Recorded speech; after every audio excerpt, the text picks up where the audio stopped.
Welcome to GATE academy plus. मैं हूं उमेश साहू और आप मेरे साथ पढ़ रहे हैं इंजीनियरिंग मैकेनिक्स। ओके, जैसे कि आपको मैंने ऑलरेडी ये बात बोल के रखा हुआ था कि जैसे ही हमारा मॉड्यूल 2 फिनिश होता है, ओके, तो हम इस मॉड्यूल 2 के ऊपर और भी कुछ लेक्चर्स लेके आएंगे जिसमें हम नंबर ऑफ प्रॉब्लम्स की डिस्कस करेंगे, नंबर ऑफ क्वेश्चंस की डिस्कस करेंगे।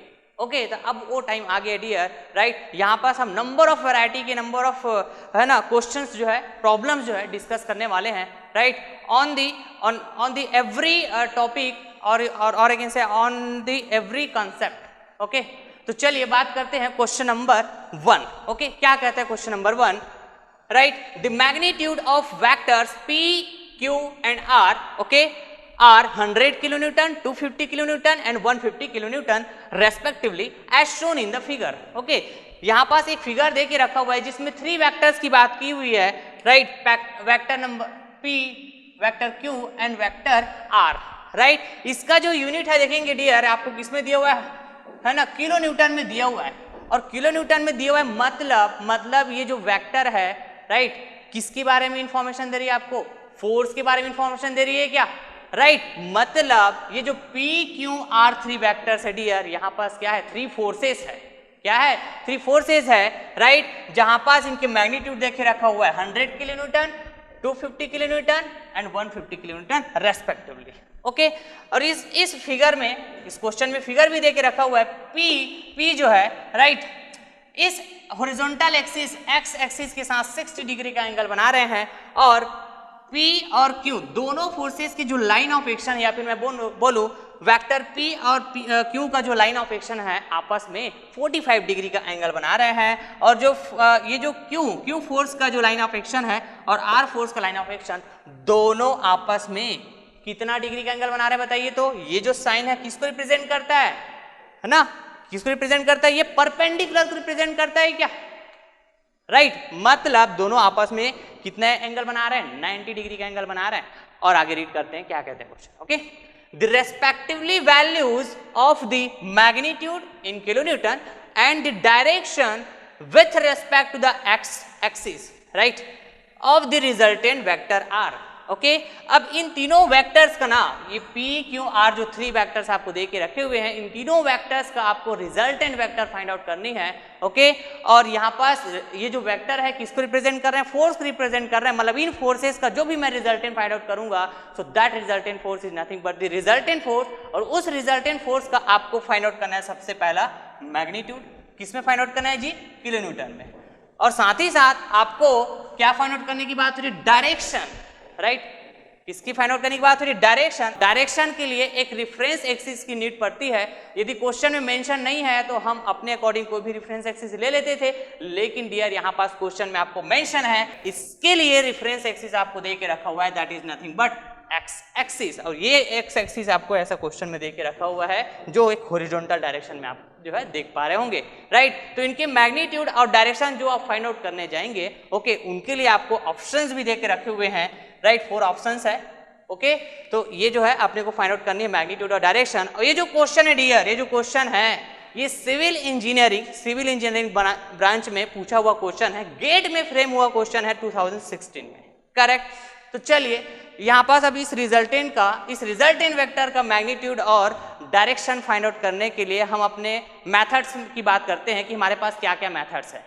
First method law of parallelogram, second method की बात करूं तो लॉ ऑफ ट्राइंगल है। ओके, और एक और भी मेथड है, right, that is nothing but the resolution of force method.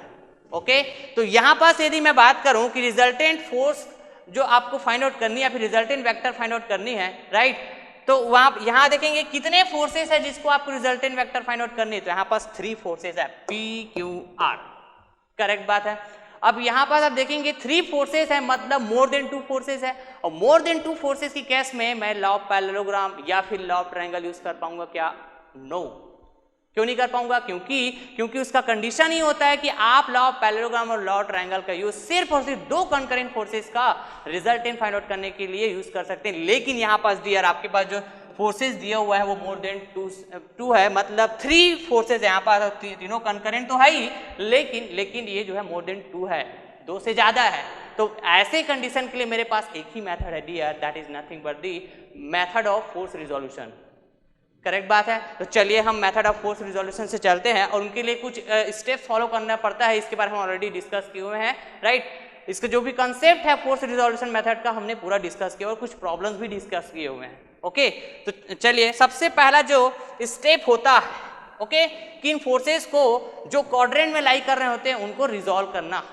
Correct बात है। तो क्वाड्रेंट में लाई कर रहे हैं कि नहीं कर रहे हैं, है ना, उसके लिए मेरे को एक हॉरिजॉन्टल एक्सिस की जरूरत पड़ती है, this is the horizontal axis, okay, और एक जो है वर्टिकल एक्सिस की ऐसी जरूरत पड़ती है, this is the y axis, this is y axis, this is x axis.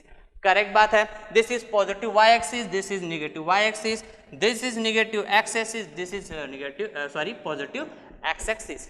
Correct. तो यहाँ पास मैं तीनों फोर्सेस के लिए एंगल की भी बात करूंगा कि किसी एक्सिस के साथ कितना एंगल बना रहे हैं, तब फिर मैं क्या करूंगा, रिजॉल्व करने जाऊंगा। P का तो मेरे को पता है कि ये जो है एक्स एक्सिस से 60 डिग्री बना रहा है, मतलब इसको मैं आसानी से रिजॉल्व कर पाऊंगा दो कंपोनेंट में, राइट। एक्स एक्सिस के लॉन्ग क्या होगा, कॉस कंपोनेंट, और वाई एक्सिस के लॉन्ग क्या हो जाएगा जी, बताइए तो, ये हो जाएगा साइन कंपोनेंट। करेक्ट बात है। यदि मैं क्यू के लिए बात करूं, क्यू फोर्स की रिजोल्यूशन के लिए, तो सबसे पहले तो यहाँ ये जो क्यू है वो सेकंड क्वाड्रेंट में है, और सेकंड क्वाड्रेंट में किस एक्सिस के साथ कितना एंगल बना रहा है, राइट, ये चीज का इंफॉर्मेशन नहीं है क्वेश्चन में, तो मैं इसको पहले फाइंड आउट करूंगा। ओके, तो देखेंगे यहां से यहां एंगल बोलूंगा मैं पॉजिटिव वाई और पॉजिटिव एक्स एक्सिस, दोनों के बीच का एंगल 90 डिग्री होता है। If this angle is 60 degree, तो 60 डिग्री को आप रिमूव करेंगे तो ये वाला एंगल मिल जाएगा क्या, सो this angle is nothing but the 30 degree. Okay, अब यहां पास पॉजिटिव वाई एक्सिस और पी फोर्स की लाइन ऑफ एक्शन के बीच 30 डिग्री का एंगल बन रहा है, राइट, और क्यू और P के बीच का जो एंगल है वो 45 है। यदि इस 30 को मैं रिमूव कर दूंगा तो Q फोर्स की लाइन ऑफ एक्शन का इस पॉजिटिव Y एक्सिस के साथ जो एंगल बना वो पता चल जाएगा, मतलब 45 माइनस 30 करूंगा, सो this angle is what, 15 degree. Okay, this angle is what, 15 degree, मतलब Q का जो लाइन ऑफ एक्शन है इस पॉजिटिव Y एक्सिस के साथ 15 डिग्री का एंगल बना रहा है, तो मैं इसको भी रिजॉल्व कर पाऊंगा। ओके, दो component, this is sine component, because ये जो है वाई एक्सिस के लॉन्ग 15 डिग्री का एंगल बना रहे हैं, उसकी बात कर रहा हूं मैं। ओके, तो ये हो जाएगा कॉस कंपोनेंट, इस एक्सिस के साथ कॉस कंपोनेंट जिसके साथ ये 15 डिग्री का एंगल बना रहे हैं। ओके, अब यहां पास एक इंपॉर्टेंट चीज, एक इंपॉर्टेंट कंसेप्ट बताने जा रहा हूं, ध्यान से सुनिएगा। ओके, जब भी कोई दो लाइन या फिर जब भी कोई दो एक्सिस आपस में थीटा एंगल बनाए, ओके, तो उनके परपेंडिकुलर लाइन या फिर मैं बोलूं उनके परपेंडिकुलर एक्सिस आपस में थीटा एंगल बनाएंगे। करेक्ट, क्या बोला मैंने, जब भी कोई दो line, suppose this is line 1, this is line 2, दोनों लाइन आपस में थीटा एंगल बनाए तो इनके परपेंडिकुलर लाइन, सपोज मैं लाइन 1 का परपेंडिकुलर लाइन दिखाऊं तो कुछ ये है, this is the 1 dash, line 1 का परपेंडिकुलर लाइन। ओके, लाइन 2 का परपेंडिकुलर लाइन बोलूंगा तो ये इस लाइन 2 का परपेंडिकुलर लाइन क्या हो जाएगा मेरा, 2 डैश। करेक्ट बात है। तो ये भी आपस में कितना एंगल बनाना चाहिए जी, थीटा एंगल बनाना चाहिए। This is the very most important concept. Okay, static के कई ऐसे प्रॉब्लम्स होंगे इंजीनियरिंग मैकेनिक्स के, जो स्टैटिक पोर्शन जो अभी हम डिस्कस कर रहे हैं, राइट, जितने भी प्रॉब्लम्स, अभी काफी सारे प्रॉब्लम्स करेंगे हम लोग, तो ये जो कॉन्सेप्ट है ना बहुत ही यूज होने वाला है डियर, राइट। अब इसको ना यहाँ पास हम प्रूफ करके देखते हैं, कैसे देखेंगे। पॉजिटिव वाई एक्सिस का परपेंडिकुलर लाइन बोलूंगा x, negative x axis. Okay, इस क्यू का परपेंडिकुलर जो फोर्स है जो क्वेश्चन में दिया हुआ है, देखेंगे ये वाला एंगल क्या बताता है, 90 डिग्री बताता है ना परपेंडिकुलर, तो क्यू फोर्स की लाइन ऑफ एक्शन का परपेंडिकुलर ये कौन है, आर फोर्स का लाइन ऑफ एक्शन। करेक्ट बात है। तो यहां पास यदि Q और पॉजिटिव वाई एक्सिस दोनों के बीच 15 डिग्री एंगल बन रहे हैं, तो according to this concept, okay, R force का लाइन ऑफ एक्शन और नेगेटिव एक्सिस का लाइन ऑफ एक्शन दोनों के बीच 15 डिग्री एंगल बनना चाहिए क्या। करेक्ट बात है, क्योंकि इन दोनों का परपेंडिकुलर ये दोनों लाइन है क्या। करेक्ट बात है। अब चलिए इसको प्रूव करके भी देख लेते हैं, यहाँ पास है ना, 1 बाय 1 एंगल फाइंड आउट करोगे तो आपको जो है समझ में आ जाएगा कि ये जो कंसेप्ट है, राइट, यहाँ पास वैलिड हो रहा है कि नहीं हो रहा है। तो देखेंगे, if positive y axis and negative x axis, दोनों के बीच यदि एंगल जो है 90 है, राइट, तो इस 90 में इस 15 को माइनस कर दूंगा, रिमूव कर दूंगा, तो ये वाला एंगल मेरे को पता चल जाएगा क्या, this angle will be what 75 degree, correct, because 75 plus 15 90, correct बात है।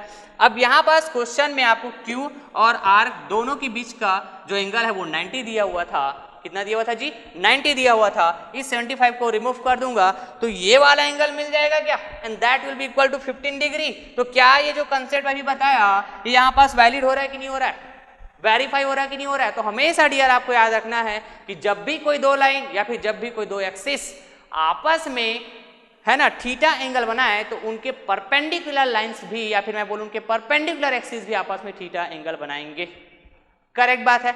तो हमारा पहला स्टेप था राइट फोर्सेस को रिजॉल्व करने का, तो ये हो गया डियर, इस कॉन्सेप्ट को याद रखिएगा, बहुत सारे न्यूमेरिकल्स में यूज होने वाला है। ओके, तो रिजॉल्व कर दिया हमने। अब रिजॉल्व करने के बाद सेकंड जो स्टेप होता है डियर कि हॉरिजॉन्टल और वर्टिकल एक्सिस में सारे कंपोनेंट को रिप्रेजेंट कर देना। तो यहाँ पास ना मैं सोल्यूशन में सेकंड स्टेप को ऑलरेडी जो है ऐसे नोट करके रखा हुआ है, बिकॉज हम इस तरह के कंसेप्ट ऑलरेडी डिस्कस कर चुके हैं ना जी, तो थोड़ा सा मैं टाइम बचाने के लिए कुछ चीज़ों को ऑलरेडी लिख के रखा हुआ हूँ, सो दैट जो भी टाइम बचेगा उसमें हम लोग और भी नए वैरायटी के कुछ कंसेप्ट जो है बिल्टअप कर लेंगे, राइट, नए वैरायटी क्वेश्चन और डिस्कस करेंगे, करेक्ट बात है। तो इस तरह से कंपोनेंट को रिजॉल्व करने के बाद, फोर्सेस के कंपोनेंट को रिजॉल्व करने के बाद जो सेकंड स्टेप होता है हॉरिजॉन्टल एक्सिस और वर्टिकल एक्सिस में जितने भी कंपोनेंट है उसको रिप्रेजेंट कर देना, करेक्ट बात है। देन थर्ड स्टेप हमारा क्या होता है कि net force in x direction find out करना और net force in y direction find out करना, राइट, जिसके लिए हम क्या करते हैं प्रॉपर साइन लेकर, राइट, प्रॉपर साइन यूज करते हुए एक्स एक्सिस के अलॉन्ग नेट फोर्स निकालूंगा तो summation F x equal to क्या करने वाला हूं मैं, दिस इज पॉजिटिव कंपोनेंट तो पॉजिटिव, करेक्ट बात है, and this two are negative components तो मैंने यहाँ पास निगेटिव लेके रखा हुआ है, करेक्ट। ये चीज आपको बहुत अच्छे वे में है ना आता है, हम लोग समझ चुके हैं already, correct. Summation F Y की बात करूंगा तो यहाँ भी अलजेब्रिक सम लेने वाला हूँ वाई एक्सिस के अलॉन्ग जो भी कंपोनेंट होंगे उसका algebraic sum, that means proper sign के साथ। ये दोनों कंपोनेंट कैसे पॉजिटिव वाले है क्या, तो दोनों को पॉजिटिव वाले को लिया मैंने, राइट। उसके बाद ये क्या है नेगेटिव कंपोनेंट है, this is negative Y axis, तो नेगेटिव कंपोनेंट मतलब माइनस 150 साइन 15 डिग्री। तो इस तरह से फिर समेशन एफ एक्स की वैल्यू फाइंड आउट कर पाएंगे, समेशन एफ वाई की वैल्यू फाइंड आउट कर पाएंगे। तो समेशन एफ एक्स की वैल्यू आप फाइंड आउट कर पाएंगे with the help of calculator, right. मैं यहाँ पर सॉल्व करता हूँ, आप भी चेक करिएगा कि आंसर क्या आ रहा है। 100 cos 60 minus 250 sine 15 minus 150 cos 15, okay. तो यहाँ पास डियर जो समेशन एफ एक्स की जो वैल्यू है माइनस 159.59 किलो न्यूटन, किस में होगा बताइए, किलो न्यूटन में होगा इसका यूनिट जो है, क्योंकि जितने भी वेक्टर्स है डियर यहाँ पास किस में है, किलो न्यूटन में है, राइट। तो जो भी मैं फोर्स यहाँ पे फाइंड आउट करूंगा उसका भी यूनिट किस में होने वाला है, किलो न्यूटन में। सिमिलरली समेशन एफ वाई की वैल्यू भी आप फाइंड आउट कर पाएंगे, तो 250 into cos 15 degree, okay, then plus 100 sine 60 minus 150 into sine 15 degree, correct बात है।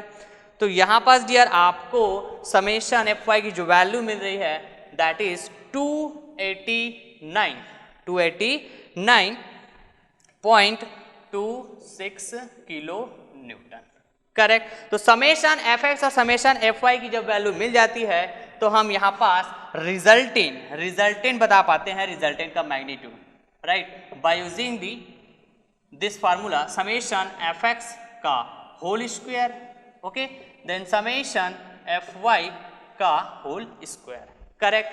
तो यहाँ पास समेशन एफ एक्स और समेशन एफ वाई की वैल्यू आप पुट कर दीजिए। तो चलिए समेशन एफ एक्स की वैल्यू बताइए कितना है, देखेंगे माइनस 159.59 का whole square plus summation F Y की वैल्यू देखेंगे तो 289.26 का होल स्क्वायर। तो इस तरह से आप इस रिजल्टेंट का मैग्नीट्यूड भी बता पाएंगे, राइट। स्क्वायर रूट मैं इसको कैलकुलेटर से सॉल्व कर पाऊंगा, माइनस 159.59 का होल स्क्वायर प्लस 289.26 का स्क्वायर, देन यहाँ पास R की जो वैल्यू है, रिजल्टेंट की जो वैल्यू है 330.36, किस में आएगा बताइए तो, किलो न्यूटन। ओके, तो यहाँ पास ना ये R को मैं थोड़ा सा ऐसे है ना इसके सफिक्स में RES बोल देता हूँ, क्योंकि R ऑलरेडी यूज हुआ है राइट वेक्टर्स में। ओके, RES मतलब ये रिजल्टेंट को बता रहा है, तो ये जो है रिजल्टेंट का क्या बता रहा है, मैग्नीट्यूड को, RES, this is the magnitude. Resultant vector का ये क्या हुआ, मैग्नीट्यूड हुआ डियर। अब यहाँ पास अब इस रिजल्टेंट वेक्टर का हमें डायरेक्शन फाइंड आउट करना है डियर। तो डायरेक्शन फाइंड आउट करने के टाइम राइट हम देखते हैं कि समेशन fx का जो साइन है वो क्या है बताइए तो, इसकी जो मैग्नीट्यूड का साइन है वो निगेटिव है, और जो समेशन fy का जो साइन है वो कैसा है बताइए तो, पॉजिटिव है। करेक्ट बात है। अब इसका जो नेगेटिव और जो पॉजिटिव जो होता है समेशन fx और समेशन fy राइट, यही इस बात की इंफॉर्मेशन देती है कि इस रिजल्टेंट फोर्स का जो लाइन ऑफ एक्शन है उसका लोकेशन किस क्वाड्रेंट में है। करेक्ट बात है। तो पहले तो आप देखेंगे ये किस क्वाड्रेंट को रिप्रेजेंट कर रहा है, समेशन fx की वैल्यू निगेटिव है और समेशन fy की वैल्यू पॉजिटिव, मतलब ये सेकेंड क्वाड्रेंट को रिप्रेजेंट कर रहे हैं। ओके, कौन से क्वाड्रेंट को रिप्रेजेंट कर रहे हैं जी, सेकेंड क्वाड्रेंट। करेक्ट बात है। This is the negative x axis, this is the positive y axis. अब इसमें यदि मैं इस रिजल्ट जो भी समेशन fx की वैल्यू और समेशन fy की वैल्यू इसमें रिप्रेजेंट करूं, तो समेशन fx की वैल्यू जो है समेशन fy की वैल्यू से थोड़ा कम है राइट। तो इसको मैं इसके मैग्नीट्यूड को कुछ इस तरह से बता पाऊंगा, समेशन fx इक्वल टू कितना है, सॉरी ये क्या हो जाएगा मेरा, समेशन fy होगा ना, this is my summation fy। Summation fy की वैल्यू बताइए 289.26 एंड समेशन fx की वैल्यू क्या होगी देखेंगे, समेशन fy से छोटा है मैग्नीट्यूड वाइज, तो इसका जो मैग्नीट्यूड को मैं दिखाऊंगा तो कुछ इस तरह से दिखेगा, मतलब समेशन fx माइनस 159.59। करेक्ट। अब इसके एडजेसेंट साइड में ऐसे ड्रॉ करता हूं, आपको पता है राइट। अब एडजेसेंट साइड ड्रॉ करने के बाद इसके डायगोनल यदि मैं रिप्रेजेंट कर दूं, so this diagonal is nothing but the resultant RES। Correct. अब इसका मेरे को डायरेक्शन चाहिए होगा, ओके तो मेरे को रेफरेंस एक्सिस की जरूरत पड़ती है। तो देखेंगे जो रिजल्टेंट है वो सेकंड क्वाड्रेंट में है, मतलब मैं रेफरेंस एक्सिस किसको चूज करता हूँ, आपको पता है हॉरिजॉन्टल एक्सिस को, हॉरिजॉन्टल एक्सिस में और कौन सा, नेगेटिव x एक्सिस को चूज करने वाला हूँ डियर, मतलब रेफरेंस एक्सिस मेरा क्या हो जाएगा, negative x axis. Okay, suppose इस नेगेटिव x एक्सिस से ये जो r का लाइन ऑफ एक्शन है वो क्या बना रहा है बताइए, अल्फा एंगल बना रहे हैं, ऐसा मैं मानता था। करेक्ट।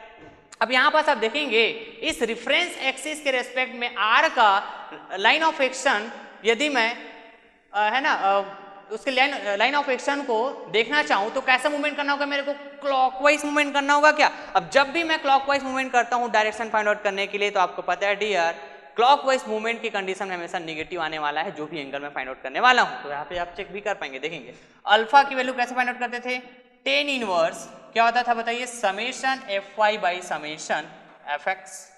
ओके, ये कैसा होता था, यहाँ से आप देखेंगे ओके तो ये एक राइट एंगल ट्राइंगल बन रहा है क्या। ओके, तो यहाँ से ये tan inverse summation fy by summation x की वैल्यू मिल जाती है। ओके, अब इस वैल्यू को आप पुट करेंगे, ओके तो क्या होने वाला देखेंगे आप, समेशन fy की वैल्यू राइट, अल्फा की वैल्यू फाइंड आउट करने के लिए आपको पता है इसको हम कैसे फाइंड आउट करते हैं, टेन इनवर्स समेशन fy की वैल्यू 289.26 डिवाइडेड बाई माइनस 159.59।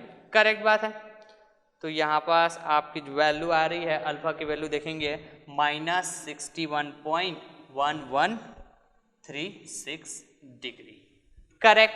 अब ये जो एंगल है ये किस में आ रहा है, निगेटिव में आ रहा है, राइट। तो ये नेगेटिव साइन डियर सिर्फ है ना इस बात की इंफॉर्मेशन देती है कि आपने जो है मूवमेंट किया हुआ है ना एंगल को मेजर करने के लिए हॉरिजॉन्टल एक्सिस को रेफरेंस एक्सिस मान के, ओके, वो कैसा मूवमेंट किया हुआ है, क्लॉकवाइज मूवमेंट किया हुआ है, बस इसी बात की इंफॉर्मेशन देती है ये, करेक्ट। तो आप यदि यूनिवर्सिटी स्टूडेंट है तो मैंने आपको पहले से बताया हुआ है कि यदि आप नेगेटिव को आंसर देना चाहते हैं तो बिल्कुल आप दे पाएंगे, लेकिन आपको प्रॉपर मेंशन करना होगा कि आपने रेफरेंस एक्सिस जो है इस नेगेटिव एक्स एक्सिस को लिया हुआ है। लेकिन डियर यहाँ पास आप देखेंगे आपको क्वेश्चन में ना मेंशन है प्रॉपर कि आपको ये जो डायरेक्शन है रिजल्टेंट वेक्टर का किस एक्सिस के रेस्पेक्ट में निकालना है, एक्स एक्सिस।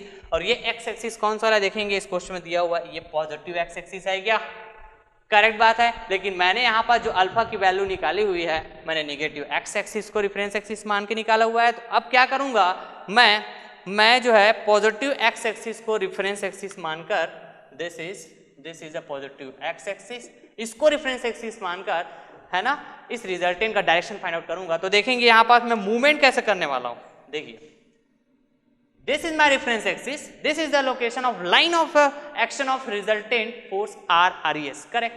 तो कैसे करूंगा मैं काउंटर क्लॉकवाइज मूवमेंट करूंगा क्या, काउंटर क्लॉकवाइज, करेक्ट। और काउंटर क्लॉकवाइज करूंगा मतलब कैसा आने वाला, पॉजिटिव आने वाला है क्या, ओके। तो इसके लिए क्या करते हैं, if this angle is 180 degree, okay, this angle is 180 degree, right. तो इस 180 डिग्री में ये वाला एंगल को मैं माइनस कर दूंगा तो ये वाला एंगल मिल जाता था, आपको पता है। तो कैसे माइनस करता हूं, सिर्फ मैग्नीट्यूड को माइनस करता हूं, राइट। इसके मैग्नीट्यूड को जो अल्फा हमने फाइंड आउट किया है -61.1136 जो फाइंड आउट किए हैं, तो सिर्फ ये मैग्नीट्यूड मतलब 61.1136 को हम माइनस करते हैं किसके साथ, इस 180 के साथ। और ऐसा क्यों करते हैं तो आपको पता है डियर, राइट। तो यहाँ पास अल्फा डेश मान लेता हूं मैं, ये वाला जो डायरेक्शन है वो अल्फा डेश है, तो अल्फा डेश इक्वल टू क्या हो जाएगा 180 डिग्री माइनस अल्फा, करेक्ट बात है। अभी इस अल्फा की वैल्यू को मैं क्या लूंगा यहाँ पास, सिर्फ इसकी मैग्नीट्यूड को लेने वाला हूं, मतलब 61.1136, करेक्ट है जी, ओके। तो 180 माइनस करता हूं मैं, 180 माइनस 61.1136, करेक्ट। तो यहाँ पास आपको अल्फा डैश की जो वैल्यू है वो क्या मिलने वाला है बताइए तो 118.88 डिग्री, करेक्ट। तो इस तरह से मैंने इस रिजल्टेंट R का क्या बता पाया जी, बताइए तो direction, okay, direction, okay, magnitude भी बता पाए, डायरेक्शन भी बता पाए, ओके। तो according to our answer what will be the correct option, तो देखेंगे करेक्ट ऑप्शन क्या हो सकते हैं। यहाँ पास रिजल्टेंट का जो मैग्नीट्यूड निकाला है हमने 330 अराउंड, है ना, 330 अराउंड निकाले हुए हैं। और यहाँ पास डायरेक्शन क्या निकाले बताइए तो 118 ऐसा कुछ निकाले हुए हैं। तो देखेंगे मैच क्या कर रहा है आपके पास, 330.4 मतलब उतना ही है वो, करेक्ट। इसको मैं इक्विवेलेंट बोलूंगा, 330.36 को 330.4 बोल पाऊंगा इक्विवेलेंट, और इसको 118.88 को मैं 118.9 डिग्री भी बोल पाऊंगा। मतलब मेरा जो करेक्ट ऑप्शन है that will be the option C, okay. Next problem that is the problem number 2, okay. Read करते हैं डियर क्या कहता है, determine the horizontal force F to be applied to the block weighing 1500 newton to hold in given position on smooth inclined plane AB which makes an angle of 30 degree with the horizontal axis, correct है जी। इस question में dear एक figure देके रखा हुआ है, right. इस figure में आप देख पा रहे होंगे this is nothing but the block, okay. और ये जो ब्लॉक है जिसका वेट कितना बताइए तो 1500 न्यूटन देके रखा हुआ है, ओके। और ये जो ब्लॉक है इस इंक्लाइन प्लेन में, राइट, इस तरह से रखा हुआ है कि ये जो इंक्लाइन प्लेन है डियर इस हॉरिजॉन्टल एक्सिस के रेस्पेक्ट में कितना डिग्री का एंगल बना रहा है बताइए तो 30 डिग्री का एंगल बना रहा है, ओके। और साथ ही साथ ये जो ब्लॉक है ना, राइट, इसको इसके पोजीशन में होल्ड रखने के लिए एक horizontal force F, this is the horizontal force F, ये हॉरिजॉन्टल फोर्स अप्लाई हुआ है सो दैट ये जो ब्लॉक है ये इस इंक्लाइन प्लेन में अपने पोजीशन में होल्ड बने रहे, करेक्ट बात है जी। और साथ ही साथ ना डियर ये जो इंक्लाइन प्लेन है ये कैसा बताइए तो ये स्मूथ है, ऐसा क्वेश्चन में इंफॉर्मेशन मिला है, राइट। तो चलिए, और स्मूथ का मतलब ये होगा कि ये जो इंक्लाइन प्लेन है, राइट, और ये जो ब्लॉक है राइट, ये कैसे कांटेक्ट में है, तो एक कांटेक्ट के कारण इसमें जो है ना किसी भी तरह का कोई फ्रिक्शन पिक्चर में नहीं आएगा। This is the meaning of smooth. Correct बात है जी। ओके, आगे रीड करते हैं। Also find the normal reaction on the block by the inclined plane. Okay, इस इंक्लाइंड प्लेन के द्वारा इस ब्लॉक में जो भी नॉर्मल रिएक्शन फोर्स आ रहे होंगे इसको भी आपको फाइंड आउट करनी है। मतलब यहां पास क्या क्या अननोन फोर्स फाइंड आउट करने की बात हो रही है। सबसे पहला तो आपको इस हॉरिजॉन्टल फोर्स F की वैल्यू फाइंड आउट करनी है। सेकंड नॉर्मल रिएक्शन फोर्स जिसको R या फिर मैं N से डिनोट करता हूं, करेक्ट है जी, R या फिर N से मैं डिनोट करता हूं। ओके, इसको भी आपको फाइंड आउट करनी है। करेक्ट बात है। अब इस क्वेश्चन के लिए हम अप्रोचेस कैसे लगाएंगे, तो सबसे पहले यहां देखेंगे डियर, ये जो क्वेश्चन है, राइट, इस क्वेश्चन में मेरे को ये समझ में आ रहा है कि जो भी गिवन सिस्टम या फिर जो ब्लॉक है या फिर मैं बोलूं जो बॉडी है वो कैसा, बताइए तो रेस्ट में है क्या, कैसे पता चला। तो देखिए, सपोज ये जो हॉरिजॉन्टल फोर्स है ये इस ब्लॉक में अप्लाई नहीं होता, राइट, तो ये जो ब्लॉक है ना ये अपने वेट के कारण इस इंक्लाइंड प्लेन में नीचे मोशन में आ जाता क्या। करेक्ट बात है जी। तो ये ब्लॉक अपने पोजीशन में ही बने रहे, इसके लिए ये हॉरिजॉन्टल फोर्स, राइट, इस ब्लॉक में अप्लाई हुआ है। इससे क्या समझ में आया कि ये जो ब्लॉक है कैसा है, रेस्ट में है। मतलब ये किसका प्रॉब्लम हुआ, स्टैटिक का प्रॉब्लम हुआ। करेक्ट बात है। और इस स्टैटिक के प्रॉब्लम में आपको अननोन फोर्स फाइंड आउट करने की बात हो रही है, राइट। तो जब भी डियर, हमेशा याद रखिएगा, जब भी स्टैटिक का कोई प्रॉब्लम हो और आपको अननोन फोर्स फाइंड आउट करने की बात हुई, राइट, लाइक आपको है ना टेंशन इन स्ट्रिंग की बात हो गई, राइट, रोप है ना, टेंशन इन रोप की बात हो गई, या फिर नॉर्मल रिएक्शन की बात हो गई। इस तरह से आपको अननोन फोर्स जब भी फाइंड आउट है ना करने की बात होगी और क्वेश्चन प्रॉब्लम यदि स्टैटिक का है तो आपके पास कितने अप्रोच होने वाले हैं, 2 अप्रोच होने वाले हैं। या तो आप इक्विलिब्रियम इक्वेशन की तरफ जाइए या तो आप लैमिस इक्वेशन की तरफ जाइए।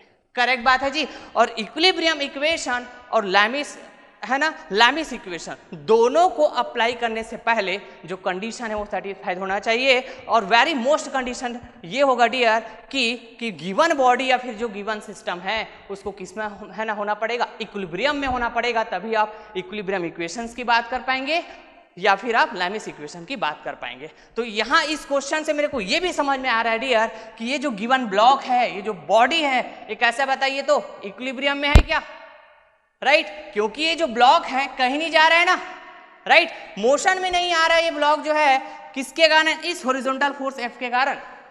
और यदि ये मोशन में आ जाता तो किस में होता, बताइए तो, नॉन इक्विलिब्रियम में हो जाता क्या, इसके बारे में हमने ऑलरेडी डिस्कस किए हुए हैं।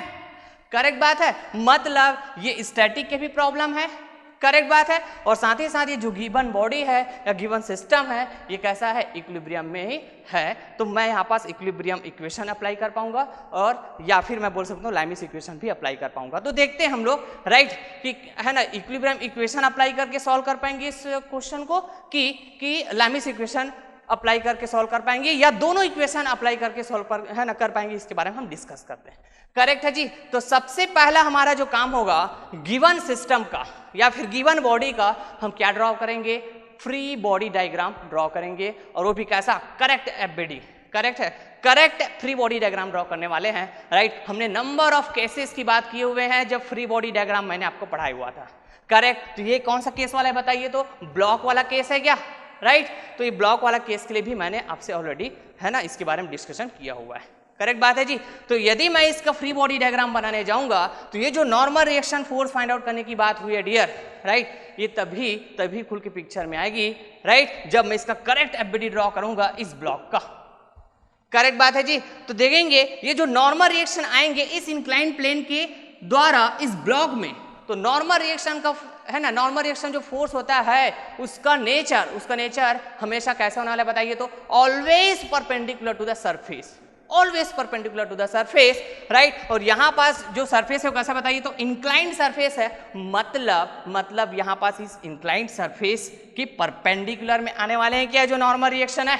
ओके, तो किस पॉइंट पे आएंगे, बताइए तो, पॉइंट ऑफ कॉन्टेक्ट, उस पॉइंट ऑफ कॉन्टेक्ट को सेलेक्ट करता हूं, याद कीजिए, राइट, कि मैं जब नॉर्मल रिएक्शन फोर्स अप्लाई करूं that is nothing but R. तो इस नॉर्मलाइजेशन फोर्स का जो लाइन ऑफ एक्शन है ये कहां से पास होना चाहिए बताइए? तो इस ब्लॉक के सेंटर से पास होना चाहिए। ब्लॉक के केस में ऐसा मैं बात किया था क्या? ओके, करेक्ट बात। नाउ इस जो ब्लॉक है राइट, इसका वेट दे के रखा हुआ है डियर 1500 न्यूटन, करेक्ट है जी। तो ब्लॉक का पोजीशन या फिर मैं बोलूं बॉडी का पोजीशन चाहे जैसा भी हो, चाहे हॉरिजॉन्टल हो, चाहे वर्टिकल हो, चाहे इंक्लाइन हो, चाहे डिक्लाइन हो, राइट, उसमें जो उस बॉडी का जो वेट आएगा उसका नेचर हमेशा कैसे होने वाला बताइए? तो ऑलवेज वर्टिकली डाउनवर्ड, करेक्ट बात है जी।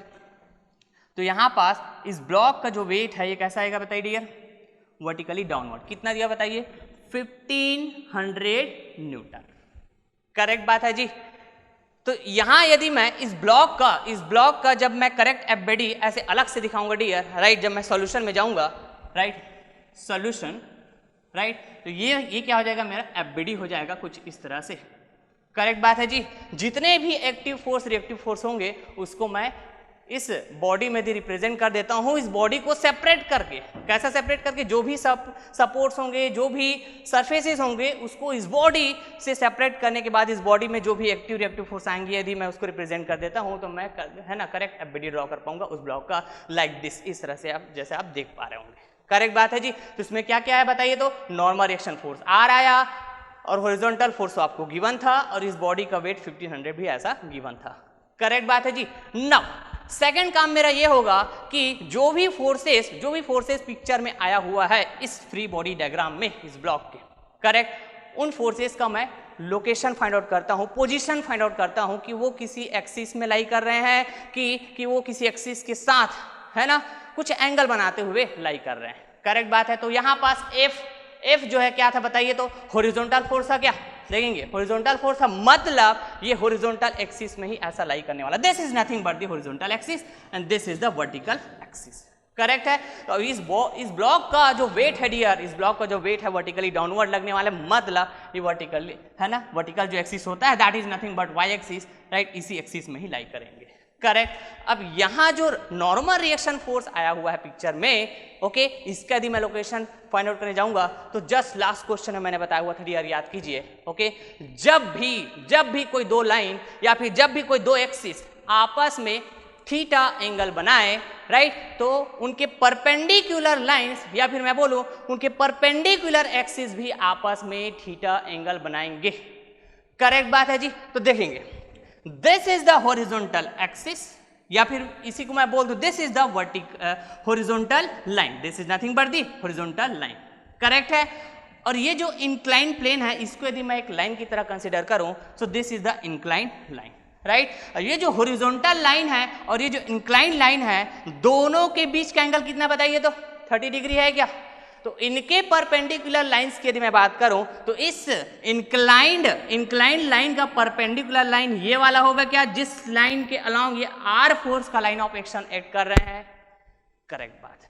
नाउ ये जो बॉडी का वेट एक्ट कर रहे हैं वर्टिकली डाउनवर्ड, करेक्ट है। तो ये जो वर्टिकली डाउनवर्ड जिस एक्सिस में लाई कर रहे हैं that is nothing but vertical axis, okay. तो ये जो वर्टिकल एक्सिस है इस हॉरिजॉन्टल एक्सिस के क्या होने वाला बताइए? तो परपेंडिकुलर होने वाला है क्या? So if this angle is 30 degree so this angle will be 30 degree, correct बात है जी। तो यहां पास इस आर का लोकेशन यदि मैं बताऊं तो देखेंगे ये वर्टिकल एक्सिस वो भी कैसा निगेटिव एक्सिस के रिस्पेक्ट में 30 डिग्री का एंगल बनाता हुआ एक्ट कर रहे हैं, करेक्ट है जी। नाउ अब मैं चाहूं तो इन सभी फोर्सेस को, राइट, कंकरेंट में रिप्रेजेंट कर पाऊंगा कंकरेंट फोर्स सिस्टम में, और साथ ही साथ मैं आउटवर्ड इनवर्ड भी ऐसे यहां पास बात कर पाऊंगा by using the principal of transmissibility of force, correct बात है। तो ये जो पॉइंट देख पा रहे हैं डियर आप, this is nothing but the point या फिर मैं बोलूं this is nothing but the centre of the block, correct है। तो इन तीनों फोर्सेस को क्या मैं इस ब्लॉक के सेंटर में है ना शिफ्ट कर पाऊंगा क्या, ट्रांसफर कर पाऊंगा क्या, by using the principal of transmissibility of force, correct बात है जी। मैंने काफी सारे स्टूडेंट्स का कमेंट पढ़ा हुआ था डियर, राइट, वहां पास ना लेमिस इक्वेशन के लिए जब हम इनवर्ड आउटवर्ड की बात करते हैं तो जब ऐसे दो फोर्सेस आप देखेंगे यहां पर दो फोर्सेस कैसा है इनवर्ड दिख रहा है एफ और आर, तो इनवर्ड है, और ये जो तीसरा फोर्स है कैसे इस पॉइंट से है ना दूर जा रहा है, मतलब आउटवर्ड है। तो क्या ऐसे कंडीशन में हम लैमिस इक्वेशन अप्लाई कर पाएंगे क्या? राइट तो क्यों अप्लाई नहीं कर पाएंगे डियर, पहले ये बताइए मेरे को। Right principal of transmissibility of force यदि मैं यहाँ यूज करूंगा तो सभी के सभी फोर्सेस को या तो मैं इनवर्ड बना सकता हूँ या तो आउटवर्ड बना सकता हूँ। बना पाऊंगा क्या? तो यहाँ पास भी आप देखेंगे फिलहाल यहाँ पास मैं इक्विलिब्रियम इक्वेशन से है ना इसको सॉल्व करूंगा, और साथ ही साथ मैं बात करूंगा कि इसको लैमिस इक्वेशन से भी हम सॉल्व कर पाएंगे कि नहीं। राइट तो सबसे पहले तो मैं इसको है ना कंकरेंट फोर्स सिस्टम में रिप्रेजेंट करने के लिए principal of transmissibility of force यदि अप्लाई करूं तो इस ब्लॉक के सेंटर में इन सभी फोर्सेस को क्या कर पाऊंगा, मैं रिप्रेजेंट कर पाऊंगा like this. Right horizontal force F जो लग रहा है इसी के लाइन ऑफ एक्शन में मैं कहीं पास भी इसको शिफ्ट कर पाऊंगा। करेक्ट बात है, तो मैं यहाँ पास शिफ्ट करूंगा। राइट तो कुछ इस तरह से इसको रिप्रेजेंट कर पाऊंगा क्या? करेक्ट बात है, by using the principal of transmissibility of force. Correct ये जो R है इसके लाइन ऑफ एक्शन में इस फोर्स को मैं कहीं पास भी शिफ्ट कर पाऊंगा, तो इसको मैंने सेंटर में ऐसा रिप्रेजेंट कर दिया। करेक्ट बात है जी, नो डाउट। ओके ये जो वेट है इस वेट को मैंने एज इट इज ऐसा रख दिया, तो इससे क्या हुआ कि ये तीनों फोर्सेस कैसा आ गया, आउटवर्ड में आ गया। करेक्ट बात है जी। ओके नाउ अब फिर से यदि मैं यहाँ पास एंगल की बात करूं, यदि जो आर फोर्स का जो लाइन ऑफ एक्शन है डियर, ये 1500 न्यूटन के लाइन ऑफ एक्शन के साथ 30 डिग्री का एंगल बनाए, राइट या फिर मैं बोलूं नेगेटिव वाई एक्सिस के साथ 30 डिग्री का एंगल बनाए, तो इसको यदि मैं यहाँ पास शिफ्ट करता हूं, ओके तो ये पॉजिटिव वाई एक्सिस के साथ भी कितना एंगल बनाना चाहिए बताइए, 30 डिग्री एंगल बनाना चाहिए। कैसे? तो चलिए यहाँ पास एक है ना बेहतरीन टाइप का कंसेप्ट आपको समझाने जा रहा हूँ डियर, ध्यान से समझिएगा। राइट जो स्टैटिक के ऑलमोस्ट सारे प्रॉब्लम्स में यूज होने वाले हैं, ध्यान से समझिएगा। And that concept that is nothing but the ZN concept. Okay ZN concept correct है जी। तो सबसे पहले मैं Z कंसेप्ट की बात करूं, राइट सबसे पहले यदि मैं Z कंसेप्ट की बात करूं डियर, तो देखेंगे Z कैसे बनने वाले हैं। Okay this is the horizontal line and this is also the horizontal line. Correct है जी। जो दोनों आपस में कैसे बताइए, तो पैरेलल है क्या? ओके यदि मैं इसको इस तरह से ज्वाइन करूं bye the inclined line, okay तो यहां पास आप देखेंगे एक जेड की तरह आपको ऐसा है ना जेड दिखेगा। ओके सिमिलरली यदि मैं यहीं पास फिर से horizontal line, okay horizontal line draw करूं, this is the horizontal line, this is the horizontal line and both line are parallel. Okay similarly यदि मैं यहां पास भी एक इंक्लाइन लाइन ऐसे ड्रॉ करूं, ओके तो ये जो है जस्ट जेड का अपोजिट शेप का कुछ ऐसा आपको दिखेगा। करेक्ट बात है जी। तो ये जो जेड कंसेप्ट है दियर, ये क्या कहता है, if this angle is theta, if this angle is theta, okay so this angle is also theta. Correct है जी। If this angle is theta so this angle is also theta. इसका मतलब क्या हुआ, आप देखेंगे दियर ये हॉरिजॉन्टल लाइंस एक्चुअली, या फिर मैं बोलूं हॉरिजॉन्टल एक्सिस है, जिसको मैंने ग्रीन कलर से जो शो किया हुआ है, right that is nothing but the horizontal axis. Okay अब हॉरिजॉन्टल एक्सिस में भी दो तरह का है ना एक्सिस होता है, positive x axis, negative x axis. तो देखेंगे यहां पास मैं देख रहा हूं इधर जा रहा हूं, मतलब this is nothing but the positive x axis. Correct है। और यहां पास देखेंगे तो मैं इधर जा रहा हूं, this is negative x axis, इधर जा रहा हूं ना। करेक्ट है। सिमिलरली यहां पास यदि मैं बात करूं दिया, तो देखेंगे इधर मैं पॉजिटिव एक्स एक्सिस की तरफ जा रहा हूं क्या, ओके और यहां देखेंगे तो नेगेटिव एक्स एक्सिस की तरफ मैं जा रहा हूं। करेक्ट बात है। तो जब भी कोई लाइन पॉजिटिव एक्स एक्सिस के साथ थीटा एंगल बनाए, ओके तो वही लाइन नेगेटिव एक्स एक्सिस के साथ भी थीटा एंगल बनाएंगे। This is nothing but the Z concept. Correct. Similarly यहां पास भी देखेंगे जब भी कोई लाइन नेगेटिव एक्स एक्सिस के साथ थीटा एंगल बनाए, तो वो पॉजिटिव एक्स एक्सिस के साथ भी थीटा एंगल बनाएंगे। ओके सेकंड में बात करता हूं एन कंसेप्ट की। एन कंसेप्ट दैट मीन्स यहां पास मैं वर्टिकल लाइंस की बात करने वाला हूं। This is the vertical line, these two lines are vertical lines and parallel to each other, and also this is also the two vertical lines. Correct है। तो चलिए मैं यहाँ पास अब एन कंसेप्ट की बात करने वाला हूँ। तो यहाँ भी देखेंगे डियर, राइट, मैं एक इंक्लाइन लाइन ड्रॉ किया like this and here to here incline line फिर से मैं ड्रॉ किया। करेक्ट बात है जी। तो यहाँ देखेंगे डियर, ओके, ये वाला इधर देखेंगे, इस वर्टिकल लाइन में भी हम बात करते हैं negative Y axis, positive y axis. इधर जा रहा हूं मतलब नीचे जा रहा हूं क्या, ओके, मतलब this is the negative Y axis. इधर देखेंगे तो मैं ऊपर जा रहा हूं तो this is the positive y axis. Correct बात है जी। सिमिलरली यहां देखेंगे तो मैं नीचे जा रहा हूं तो this is the negative Y axis, okay, और यहां से देखेंगे तो मैं ऊपर जा रहा हूं, this is the positive y axis. Similar concept यहां भी होने वाला है, देखेंगे। if this angle, okay, if this angle is theta, so this angle is also theta. Correct है जी। if this angle is theta, so this angle is also theta. Correct बात है, okay. मतलब यहां से क्या समझे हमने कि जब भी कोई लाइन नेगेटिव वाई एक्सिस के साथ थीटा एंगल बनाए तो वही लाइन पॉजिटिव वाई एक्सिस के साथ भी थीटा एंगल बनाएंगे। यहां भी इसी तरह से आप बात कर सकते हैं कि ये जो लाइन है जिसको मैंने ब्लैक कलर से शो किया हुआ है, ये पॉजिटिव वाई एक्सिस के साथ थीटा एंगल का बना रहे हैं, तो ये नेगेटिव वाई एक्सिस के साथ भी यही लाइन जिसको मैंने ब्लैक कलर से शो किया हुआ है, ये थीटा एंगल बनाएंगे। करेक्ट बात है। तो क्या इसी कॉन्सेप्ट को मैंने यहाँ पास अप्लाई किया क्या डियर? तो देखेंगे ये कैसा था, राइट, ये this is the vertical line, okay, this is nothing but the vertical line, this is the line of action of what, R. Correct बात है। अब यहां से मैं एक और वर्टिकल लाइन लिया लाइक दिस, तो ये कौन सा कंसेप्ट है बताइए? तो एन कंसेप्ट है क्या जी? This is the an concept, right. तो देखेंगे डियर यहां पास ये negative Y axis, this is the negative Y axis, R का लाइन ऑफ एक्शन, आर का लाइन ऑफ एक्शन कितना एंगल बना रहे बताइए? तो 30 डिग्री एंगल बना रहे हैं क्या?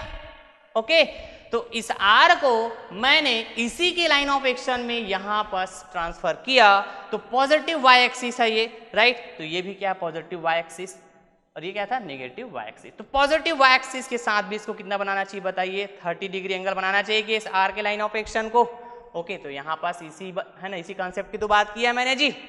करेक्ट बात है। तो ये जो जेड एन कॉन्सेप्ट है डियर, राइट, बहुत ही इंपॉर्टेंट रोल प्ले करने वाले हैं स्टैटिक के ऑलमोस्ट सारे प्रॉब्लम्स में। करेक्ट।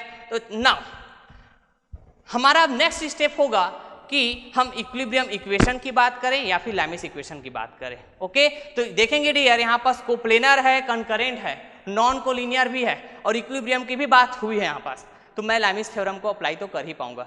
और साथ ही साथ इक्विलिब्रियम इक्वेशंस की भी हमने बात की हुए हैं, जब इक्विलिब्रियम इक्वेशन और फ्री बॉडी डायग्राम जस्ट हमने है ना अभी कुछ लेक्चर्स पहले हमने डिस्कस किया हुआ था। तो चलिए सबसे पहले हम लोग इक्विलिब्रियम इक्वेशन से इसको सॉल्व करते हैं, देन हम लोग चेक करके देखेंगे लैमिस इक्वेशन से सॉल्व करके कि आंसर जो है, राइट, डिफर तो नहीं करता है, राइट, और डिफर बिल्कुल नहीं करेगा dear, answer will be the same. Okay, discuss करेंगे। सबसे पहले मैं इक्विलिब्रियम इक्वेशंस की बात करता हूं।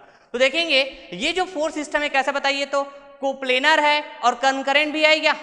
मतलब कोप्लेनर कंकरेंट फोर्स सिस्टम है, और कोप्लेनर कंकरेंट फोर्स सिस्टम में, right, number of equilibrium equation की बात करते हैं तो कितना होता है बताइए? तो 2 होता है क्या? That is nothing but the summation F x equal to 0 and summation F y equal to 0। Okay, तो सबसे पहला मैं बात करूंगा डियर यहां पर summation F x equal to 0।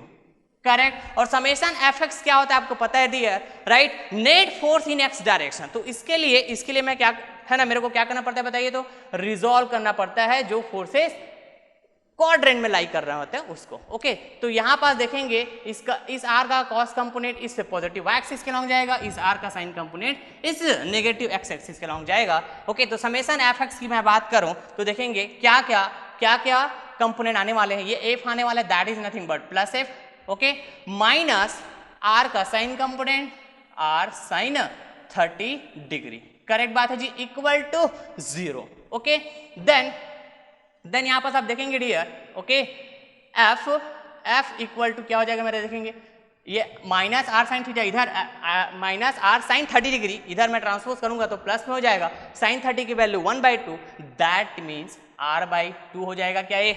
Okay, suppose this is the equation 1। Correct बात है, क्योंकि यहाँ पास ना दो नोन दिख रहा है एफ और आर, और एक इक्वेशन, तो यहाँ से मैं सॉल्व नहीं कर पाऊंगा। हो सकता है मैं सेकंड इक्वेशन लगाऊंगा, that is summation F equal to 0, तो वहाँ से इन दोनों में से किसी का एक वैल्यू है ना मिल जाएगा, तो मैं इस वैल्यू को यहाँ पुट कर दूंगा, तो ये जो सेकंड वैल्यू पता चल जाएगा, एफ या आर में से कोई भी एक value. Correct.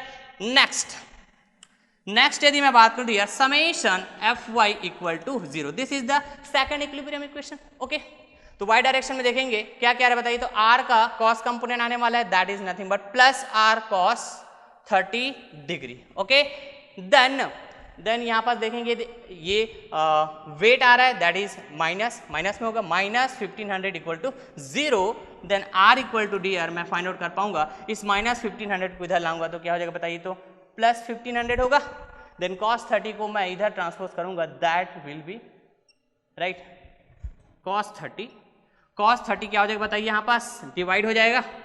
Okay, this is the cos 30 degree, तो मैं आर की वैल्यू यहाँ से फाइंड आउट कर पाऊंगा, that is nothing but the normal reaction by the incline plane on the block. Okay, so 1500 divided by cos 30, okay, so this will be equal to 1732.05। Check कीजिए dear. Okay, अब इसका जो unit है ये किस में आएगा बताइए, तो न्यूटन में आएगा क्या जी, क्योंकि इस ब्लॉक का वेट किस में बताइए, तो न्यूटन में है। Okay, so this will be Newton. Correct बात है, तो यहाँ से हमने नॉर्मल रिएक्शन की वैल्यू फाइंड आउट कर लिया डियर। अभी इस नॉर्मल रिएक्शन आर की वैल्यू को यदि मैं इस इक्वेशन 1 में पुट कर दूंगा यहाँ पास राइट, तो मेरे को एफ की वैल्यू पता चल जाएगी, that is equal to 1732.05 divided by 2, then F equal to 1732.05 divided by 2. Okay, then you will get the value of f, that is equal to 866.025.